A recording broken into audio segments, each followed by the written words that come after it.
শংকৰদেৱৰ জন্মোৎসৱৰ লগত সংগতি ৰাখি আজি এই যি ৰক্তদান শিবিৰৰ আয়োজন কৰা হৈছে তাত আমি ৰটাৰী ক্লাবৰ তৰফৰ পৰা সহযোগ আগবঢ়াইছোঁ আৰু এই মহান কাৰ্যসূচীত ইতিমধ্যে আমাৰ অনুৰোধ মৰ্মে বহু দাতা আহি ইতিমধ্যে ৰক্তদান কৰিছে আৰু আমি আশাবাদী আৰু ২-৩ ঘণ্টাৰ ভিতৰত হয়তো শতাধিক দাতা আহি ইয়াত ৰক্তদান কৰিব আৰু আমি সকলোৱে জানো ৰক্তদান এটি মহান কাৰ্য আৰু এই মহান কাৰ্যত আমি সহযোগ কৰিব পাই অত্যন্ত সুখী অনুভৱ কৰিছোঁ আৰু এনে এজন মহান পুৰুষৰ জন্মোৎসৱৰ লগত সংগতি ৰাখি এনে মহান কাৰ্যত ইমান মানুহৰ সহযোগ দেখি সঁচাকৈ ভাল লাগিছে আৰু আমি আশাবাদী এনে ধৰণৰ কাৰ্যসূচী দেখি নতুন প্ৰজন্ম সঁচাকৈ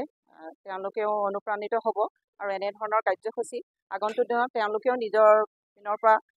ল'বলৈ অনুপ্ৰেৰণা পাব। আজি 5 অক্টোবৰ 2024 চন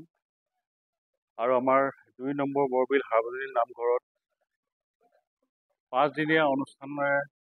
এক দীঘলীয়া কাৰ্যসূচীত হাতত লৈ শ্ৰী শ্ৰী শংকৰদেৱৰ 576তম জন্মোৎসৱ পালনৰ অনুষ্ঠান আমাৰ চলি আছে। আজি এই অনুষ্ঠানৰ মাজতে গুৰুজনাৰ জন্মোৎসৱ পালন সমিতিৰ উদ্যোগত লায়ন্স ক্লাব, ৰটাৰী ক্লাব আৰু বৃহত্তৰ ডিগবৈ যুৱ উন্নয়ন সমিতিৰ সহযোগত আজি আমাৰ এই নামঘৰ প্ৰাংগণতে এটি ৰক্তদান শিবিৰৰ আয়োজন কৰা হৈছে। আমি সকলোৱে জানো যে ৰক্তদান এটি মহান দান আৰু আমাৰ যি খবৰ আমি গম পাইছোঁ যে আমাৰ অসম চিকিৎসা মহাবিদ্যালয় ডিব্ৰুগড়ত ব্লাড বেংকত আমাৰ তেজৰ কিছু অভাৱ ঘটিছে, গতিকে তেওঁলোকৰ ফালৰ পৰাও চিকিৎসকৰ এটি দল আহি পেলাই আমাৰ ইয়াত উপস্থিত হৈছেহি আৰু তেওঁলোকৰ উপস্থিতিত পুৱা 10 বজাৰ পৰাই আমাৰ এই শিবিৰত ৰক্তদান চলি আছে। ইতিমধ্যে আমাৰ প্ৰায় 25ৰ পৰা 30 গৰাকী দাতা আহি ইয়াত ৰক্তদান কৰিছে আৰু তেওঁলোকে স্ব-ইচ্ছাই